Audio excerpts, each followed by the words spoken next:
Hello, this is Enrique Balingcos and this is Quantum Bonsai. This is Ficus Microcarpa, episode 2. And before we get started on the hands-on stuff, I just wanted to talk about information that might be helpful to have if you're planning on attempting to propagate a Ficus Microcarpa. Number 1 is equipment. You're gonna need some gloves, bonsai wire, plastic mat, a piece of cloth, sterilized pruning shear, any tinted glass container, and an appropriate size pot or pots. Number 2 is timing. When you can propagate your Ficus microcarpa just depends on the zone that you live in and the climate that you have. If you live in a tropical place where it's always warm, you could pretty much do it any time of year. However, if you live in a place like mine, where it snows and it has all the season, it would be best to do it during growing season, which in my case would be March to April. Number 3 would be placement. And now for the placement. Bright and direct sunlight is a must when you're trying to get it to root. 50% humidity or higher at all times. Humidity tray would help, or if you're doing it in water, that's even better. Just make sure the temperature doesn't go below 55 degrees Fahrenheit, and preferably there's good air circulation on wherever you're placing the cuttings. And now for the hands-on stuff. You're about to see me cut this Ficus microcarpa for the purpose of getting cuttings. Just make sure you cut above the node, but also make sure that the cutting is long enough that it actually has several nodes just to increase the chances of root growth. And to make sure that the mother plant is healthy before grabbing any cuttings. It is better to grab it from a healthy plant than from a plant that is dying, and just kind of having it as a Hail Mary, so just in case that your plant does die, you'll have an extra one. Usually that wouldn't be the case, because usually if it's dying from a disease or a sickness, the cutting would usually have it as well. So it's better to do this when it's healthy, and that way it will back bud. This is the cuttings that I grabbed. Now I'm about to remove the lower leaves and just let it callus for about a day.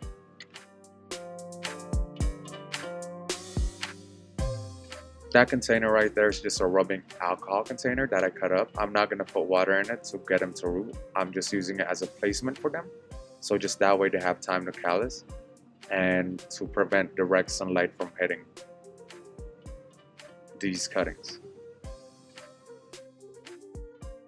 So right after removing the lower leaves, I usually try to scratch off a thin layer just to expose the cambium layer, just to increase the chances of root growth.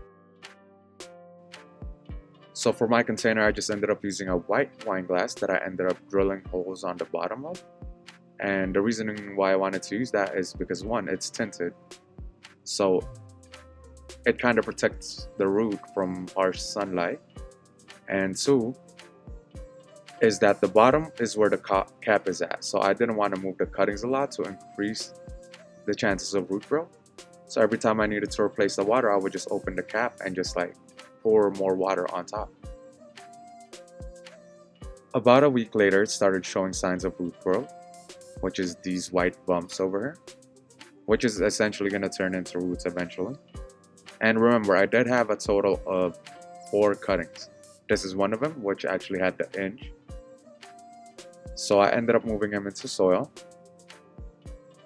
That's how it looked like. I did end up moving it to my bathroom just for better space and better indirect light. And of course, after you first transplant them, you gotta make sure that you water it thoroughly and make sure that the environment's humid. So another 3 weeks passed by, and this is how they look like inside of my bathroom. I actually had to prune off some of the leaves. Then another week passed by and I noticed some roots growing from the bottom. So I decided to repot it before it got too late in the season. So of course, first you gotta prepare your pot with the drainage layer.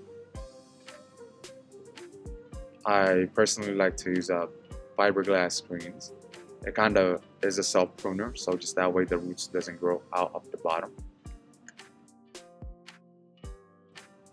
And for the potting mix, I just use a combination of fine mulch, earthworm castings, lava rocks, and diatomite.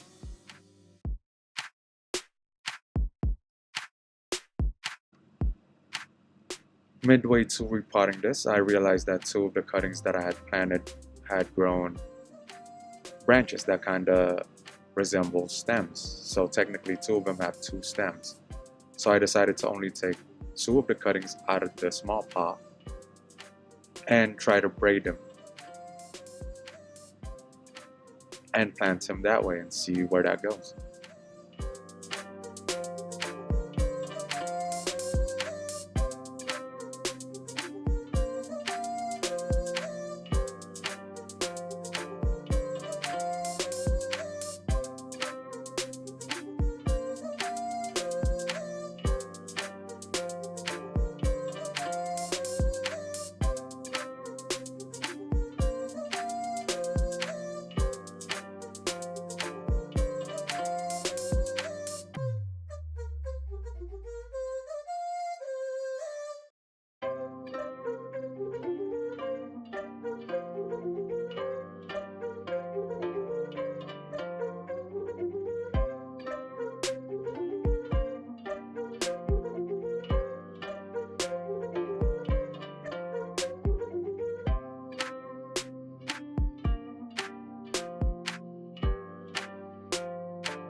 And since the braided one is kind of more like an experiment, I ended up keeping it in my room with a west facing window, and the other two remained in the bathroom.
And I do know this is kind of an oversized pot, but with the amount that the roots were growing, I kind of figured this was the best course of action and I didn't want to keep repotting.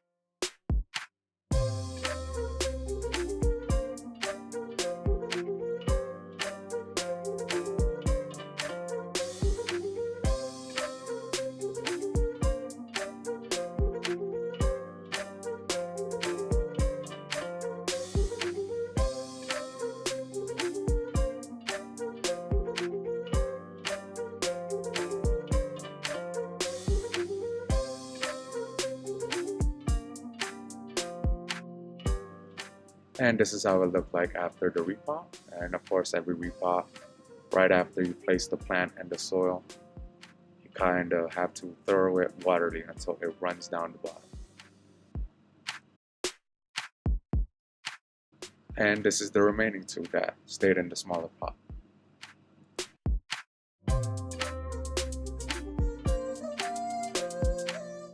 Around the same time, this is how the Ficus Microcarpa mother plant ended up looking like. Where I cut the cuttings from actually ended up back budding and branching out, which is what the goal was. Which leave us to today, October 16, 2025. This is how it's currently looking like.